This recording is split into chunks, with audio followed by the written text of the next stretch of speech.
Hello les amis, je vous retrouve pour une nouvelle vidéo, un peu particulière cette fois. Je vais pas vous parler des cartes à jouer comme je le fais d'habitude, mais je vais évoquer le sujet du moment et donner mon ressenti dessus, et puis donner aussi quelques informations. Je vais vous parler de Lionel Messi. Je vais essayer de jongler entre quelques écrans parce que, donc comme vous l'avez entendu, Lionel Messi, ben, il vient de signer au PSG. Alors c'était un grand boom parce qu'il jouait au FC Barcelone depuis 20 ans. A priori, il y a un imbroglio avec la fédération espagnole. Le Barça n'a pas pu prolonger son contrat. Le PSG en a profité. Résultat, a offert à Lionel Messi le salaire qu'il souhaitait, et puis les garanties aussi de jouer avec des joueurs compétitifs et dans une équipe très très compétitive, l'une des meilleures au monde. En plus, Messi retrouve des personnes qu'il côtoyait déjà, qu'il connaissait, comme Di Maria, Neymar, qui sont des amis, Verratti. Voilà, c'est des joueurs qui, même Sergio Ramos, ils se côtoyaient en étant adversaires, mais il y a une sorte de respect mutuel qui fait que Messi a vraiment opté pour Paris pour, je dirais, continuer à évoluer positivement dans sa carrière. Mais au-delà de tout cet abattage, Lionel Messi déjà, qui est-il? Et puis surtout, bah, ouais, ce qui me gêne dans l'histoire, c'est qu'on parle que de son arrivée à Paris, mais on parle plus, et même, il n'y a plus rien qui est évoqué sur ce qu'il a fait avant, effectivement, et il est exceptionnel et tout ça, on redonne des stats et des machins comme ça, mais il n'y a pas d'hommage, il n'y a rien qui est fait par Barcelone pour remercier ce joueur pour ce qu'il a fait pendant 20 ans pour le Football Club de Barcelone. Il a déjà, je sais pas moi, il a amené une notoriété à Barcelone pendant ces 20 ans, une continuité, la notoriété, il a tout donné à Barcelone, et bah, il n'y a rien qui est fait comme un hommage. Voilà, donc j'ai retrouvé quelques photos. Je vais vous parler un petit peu de lui. Donc la photo avec le maillot de Barcelone, bah, c'est fini. Maintenant, vous allez pouvoir voir celle du maillot du PSG. Et puis, je sais que ce soir, il sera présenté officiellement sur le terrain, parce que le PSG joue contre Strasbourg, et il serait présenté officiellement aux supporters. Mais qui est Lionel Messi déjà? Alors Lionel Messi, surnommé Léo Messi, il est né le 24 juin 1987 à Rosario en Argentine. Voilà, donc c'est un international argentin. Il est venu très jeune au FC Barcelone. Il avait 13 ans, il me semble. Et effectivement, dès ses 13 ans, donc le FC Barcelone a pris en charge sa carrière sportive et aussi a fait venir sa famille pour qu'il puisse s'épanouir et grandir au FC Barcelone. Donc c'est vraiment un cas unique un petit peu de développement de joueurs pour un club. C'est-à-dire que Léo Messi, il a consacré sa vie depuis qu'il est tout petit au FC Barcelone. C'était que sa raison de vivre. Et tout s'arrête du jour au lendemain, comme ça. Alors, lui, il aurait aimé rester a priori à Barcelone, mais il y a quelque chose qui fait qu'il n'a pas pu rester. Alors après, ben, il n'a pas pu rester, ben, ok, mais faites-lui un hommage, faites quelque chose. Enfin, je sais pas, c'est quand même exceptionnel. C'est-à-dire qu'on va aller faire un petit tour d'horizon. Moi, je vais directement partir dans les statistiques, ça sera plus simple parce que euh, je pense qu'il a une carrière, et on pourra en dire beaucoup sur lui. C'est un joueur qui est hors norme. Voilà, c'est-à-dire que il a commencé quand même dans les petites classes de Barcelone en 2003-2004. Et puis ensuite, en 2004-2005, il a commencé ses premiers matchs en Liga. En sachant qu'il est né en 87, en 2004-2005, il avait 17 ans. Voilà, c'est un exemple. Donc il avait joué 7 matchs, il a mis, au total, il a même joué un match de C1, donc 9 matchs, un but. Après 2005-2006, alors là, il devait avoir 18 ans, alors c'est 18-19, c'est à cheval sur 2 saisons. Il marque une dizaine de buts en 35 matchs. Et comme vous voyez, tous ces stats ont fait qu'augmenter avec l'explosion qui à partir de 2008-2009, là il avait 21 ans, et là il a carrément marqué 41 buts, et alors là après ça monte avec des stats 41 buts en 60 matchs, 48 buts en 2009-2010 en 64 matchs, 57 buts en 66 matchs, et alors là la saison extraordinaire qui est 2011-2012 où il marque 82 buts en 69 matchs. 82 buts, mais en plus 33 passes décisives en même temps, c'est-à-dire qu'il est sur 115 buts en une seule saison. Alors je sais pas, pour un ordre d'idée, 115 buts. Euh, une équipe en France va marquer dans une saison, les grosses équipes, hein, je dis bien les grosses équipes comme Paris, pourra marquer peut-être 80, 90, 100 buts. Lui, il a été sur 115 buts à lui tout seul en 69 matchs. Donc c'est monstrueux, bah, rien qu'en Ligue des Champions, il a mis 14 en 11 matchs, plus 5 passes décisives. Enfin voilà, c'est un joueur qui est hors norme parce qu'après, on continue ses stats, c'est 82, 69, 48 buts, 62, 50, 57, 52, 54. Après un petit coup de mou 2009, 2020, 33. Et puis l'année passée à nouveau 44. En fait, c'est un joueur qui a quand même tourné à plus de 50 buts pendant 3, 4, 5, bon 48, 6, 7, 8. Il a fait 8 saisons à plus de 50 buts. Et même plus de 40 buts, 3, 4, 5, 6, 7, 8, 9, 10, 11. 12 saisons à plus de 40 buts. Enfin bref, c'est un joueur qui a joué pour Barcelone en championnat, 520 matchs, qui a mis 474 buts. Alors, bon, je vais regarder. Coupe nationale. J'aurais aimé enlever la sélection argentine où il y a 151 matchs. Mais je dirais que si on enlève les 151 matchs, il a joué plus de 700 matchs. 778 matchs pour Barcelone. Et il a marqué 672 buts. Donc les amis, c'est quelque chose d'extraordinaire. Je pense que ça doit être l'un des 5 à 6 meilleurs buteurs de l'histoire, tout simplement. Et c'est pas fini, tout simplement. Donc quand on voit tout ce qu'il a fait, alors je sais même pas tous ses trophées. Euh, les trophées, il a gagné 10 Ligas avec le FC Barcelone, il a gagné 7 Coupes du Roi, 8 Super Coupes d'Espagne. Les Ligues des Champions, il en a 4, 2006, 2009, 2011, 2015. En plus, c'est étalé, c'est très dur d'avoir une Ligue des Champions. 3 Super Coupes de l'UEFA, Coupe du Monde des clubs 3 fois. Après, ça découle aussi de la Ligue des Champions, et voilà. Il a enfin, alors on a toujours dit qu'il ne gagnait jamais rien avec l'Argentine. Effectivement, il était 3 fois finaliste de la Copa América. Il gagnait pas grand-chose officiellement avec l'équipe nationale. Parce qu'il avait pu être. Bon, il était finaliste de la Coupe du Monde. Il a été. Bon, il a gagné la Coupe du Monde des moins de 20 ans en 2005, Jeux Olympiques en 2008. C'est pas pareil, mais avec l'équipe nationale, il n'arrivait pas. Il a souvent perdu en finale, il a perdu 3 finales. Enfin voilà. Et ben, il a enfin gagné cette année la Copa América en 2021. Alors, effectivement, il a peut-être des stats qui ont légèrement baissé, mais je pense qu'il a atteint une maturité et que son jeu va évoluer et va être différent. Il y aura toujours son jeu, mais de toute façon, les accélérations, il aura toujours ça. Mais il va plus pouvoir s'adapter de la même façon qu'il le faisait auparavant. Si vous voulez, auparavant, il était très sur des accélérations, des accélérations sur 20-30 mètres. Là, je pense que plus de toute façon, avec l'âge, puis il va dire, plus ça sera difficile d'enchaîner ces accélérations. Par contre, il va être beaucoup plus productif collectivement, et c'est ce qu'il a fait là à la Copa América, et c'est pour ça qu'il a réussi à faire gagner l'Argentine pour la première fois. Bon, il n'a pas eu des stats extraordinaires en équipe d'Argentine, il tourne à un but tous les 2 matchs. C'est pas comme en club où c'est quasiment un but par match. Mais il a quand même réussi en 13 matchs cette année avec l'équipe d'Argentine à marquer 6 buts et faire 5 passes décisives. Mais surtout, à la Copa América, il a mis 4 buts. Donc voilà, il n'a pas non plus super foré, mais ça a été collectif. Son travail a été différent. Et je pense qu'il va évoluer. Alors, il y en a beaucoup qui pensent que ça va être un flop, pas un flop au PSG. Bon, moi je vous dis tout de suite, il est bien entouré, sa famille est très bien accueillie, parce que ça c'était très important, parce que c'est un gros changement pour sa femme et ses enfants. Psychologiquement, c'est pas forcément facile de quitter quelque chose, quitter sa famille comme ça, du jour au lendemain, alors qu'on a envie de rester. Il y a une blessure, il y a quelque chose qui peut être vraiment pénalisant psychologiquement, mais moi je suis pas sûr parce que il va être très bien entouré, il a été très bien accueilli et il y a des bonnes conditions de travail. Parce que faut pas oublier non plus que c'est son travail.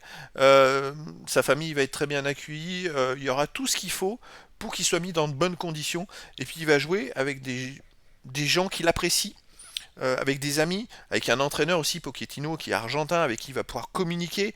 Euh, c'est un joueur au niveau où il est, euh, qui est resté aussi longtemps à ce niveau-là, un niveau exceptionnel, qui en plus l'a atteint un sommet puisqu'il gagne avec l'équipe d'Argentine la Copa América. C'est un joueur qui est quand même très très très intelligent, qui sait se gérer, qui sait avancer et qui saura s'adapter. Voilà, alors après, Comment ça va se passer? Moi, je pense que, à mon avis, vu qu'il a fait une petite coupure, il va reprendre très vite. C'est un joueur qui est compétitif. D'ailleurs, dans les interviews, il l'a dit lui-même. Dans les interviews, il pensait qu'à une chose, c'était effectivement arriver à l'entraînement, c'était côtoyer ses nouveaux coéquipiers. Enfin, voilà, c'est quelque chose qui vraiment le bottait. Et, il veut jouer. Donc, à mon avis, croyez-moi, il va pas attendre longtemps pour jouer à Paris. C'est quelqu'un en plus qui, quand il était à Barcelone, refusait de sortir du terrain et souhaitait jouer tous les matchs. Moi, je pense que il aime tellement le foot, voilà, que vraiment, il pourra pas s'empêcher de rejouer très très très rapidement. Et là, ça va être du top. Alors, comme vous pouvez le voir, vous allez sur internet, vous tapez Lionel Messi et vous avez des tonnes de vidéos. Il y a son salaire aussi, tout le monde en parle. Alors bien sûr, c'est choquant. Elle est arrivée gratuit parce qu'il était en fin de contrat à Barcelone, donc PSG n'a rien déboursé. Ça peut être choquant de payer 40 millions d'euros, un salaire, enfin je sais plus combien il gagne la semaine, on va aller voir, salaire 71 millions d'euros en 2021. Voilà, à titre de comparaison, Ronaldo c'est 31, Neymar 36, Mbappé 18. Enfin voilà. C'est un record. Ils mettent que c'est 41 millions d'euros net. Mais après, 71 millions, je pense que 71 millions, ça inclut les impôts et tout, et les URSSAF et tout ce qui va avec. Mais c'est un record, oui et non. Parce qu'il y a un facteur, c'est le merchandising. Il faut savoir que Lionel Messi n'a joué que pour un seul club et une seule équipe. Donc, en fait, il a fait vendre des maillots que pour Barcelone et l'équipe d'Argentine. Lionel Messi, c'est 6 ballons d'or, et surtout, c'est des millions et des millions et des millions de fans dans le monde entier. Et Lionel Messi, eh ben, il change de club. Donc il y a des gens qui ont des maillots depuis 10 ans de lui. Mais qu'est-ce qu'ils vont faire, tous ces fans qui sont super fans de lui? Ils vont aller acheter le nouveau maillot de foot. Tout simplement. Alors, le maillot de foot. Maillot de Barcelone, il était à 86 euros. Alors après, je connais pas le prix du flocage. Mais on va aller voir combien coûte le maillot de Lionel Messi. Alors, la nouvelle technique de l'Argentin est en effet disponible sur le site officiel. Il faudra dépenser entre 83 euros pour le kit enfant et 158 euros. Enfin bref, c'est-à-dire qu'en moyenne, les gens vont dépenser plus de 100 euros. Et ils le feront avec plaisir parce que Messi, c'est pas un joueur qui change de club tous les ans, mais qui vraiment s'inscrit dans un projet, et surtout avec l'équipe qui est à Paris, il va y avoir une amour du PSG. Donc en fait, les retombées financières du merchandising vont être exponentielles. Alors là, les amis, je vous dis, c'est quelque chose qui va dépasser l'entendement. Ça va être des centaines de millions d'euros. Ça va être une notoriété du PSG à l'étranger. Et en fait, je pense que ça va ramener tellement de notoriété et de merchandising que ça va faire en sorte que le PSG va pouvoir éventuellement récupérer d'autres joueurs. Alors là, il a fait floquer son numéro au numéro 30 parce que c'était le numéro qu'il avait au début à Barcelone, il me semble. Donc effectivement, l'année prochaine, il rechange de numéro, ça va refaire revendre des maillots. Peut-être pas autant. Mais c'est pareil, ça refera vendre, et puis voilà, c'est une stratégie. Alors imaginons qu'ils vendent, je sais pas moi, 1 million de maillots à 100 euros, ce qui va arriver très vite, parce que quand Ronaldo est parti à la Juve, c'était ce qui s'était passé, c'était très rapide. Là, je pense que même le PSG a plus de notoriété en ce moment et fera vendre beaucoup plus. Je pense qu'un million, ça rapportera plus de 100 millions d'euros. Donc son salaire annuel va être remboursé par les maillots en quelques semaines, rien que ça. Ils vont emmagasiner une somme d'argent qui va même leur permettre de récupérer d'autres joueurs. Moi, je vous l'annonce tout de suite, Ronaldo viendra l'année prochaine. C'est sûr que Kylian Mbappé va partir parce qu'il est jeune, parce qu'il veut changer, il veut s'épanouir par lui-même ailleurs. Il rêve du Real de Madrid, enfin voilà. Mais l'association rêvée Ronaldo-Messi, je pense qu'elle arrivera dans un an. C'est-à-dire que là, on aura une équipe PlayStation, tout simplement. C'est-à-dire que Lionel Messi, c'est l'un des meilleurs joueurs de tous les temps. Ronaldo également, et puis Ronaldo, c'est un bosseur. Les deux ensemble, ils ont des stats de fou. Alors après, voilà, PSG, ils ont de l'argent. Ils vont pouvoir récupérer des joueurs qui vont se mettre en fin de contrat. Ils vont dire dans un an je suis en fin de contrat, c'est gratuit, et je peux récupérer un super salaire en allant au PSG parce qu'il y a aussi une prime à la signature qui est monstrueuse. Donc les joueurs ils vont attendre comme ça et puis ils vont venir. Et puis plus il y aura de bons joueurs dans une équipe, plus les bons joueurs auront envie de venir et les rejoindre. Donc ça va être voilà. Après ça va être l'entente sur le terrain. Alors c'est vrai que Lionel Messi c'est un joueur qui pour qui les autres jouent. Donc en fait, il va falloir que il ait quelque chose, quelqu'un des profils autour de lui qui soient compatibles. Alors, dans l'immédiat, comme vous le savez, il y a tout simplement des joueurs comme Verratti qui sont milieu défensif, Wijnaldum qui a été recruté. Moi, je pense que dans un an, si en plus on fait venir Ronaldo, le PSG va falloir qu'il se penche sur d'autres profils, des joueurs qui vont vite de l'avant, qui se projettent et surtout qui récupèrent beaucoup de ballons. Ça va être moi pour moi, ça va être des profils quand même Nkanté, le milieu de terrain qui est actuellement à Chelsea et international, des profils de récupérateurs et qui se projettent vite vers l'avant. Verratti a un peu ce profil-là, même s'il récupère peut-être pas autant de ballons. Euh, voilà. Maintenant, voilà, il faut pas oublier tout ce que Lionel Messi a fait pour le FC Barcelone. Euh, Moi, je pense que Lionel Messi, il me semble il a une statue à Barcelone.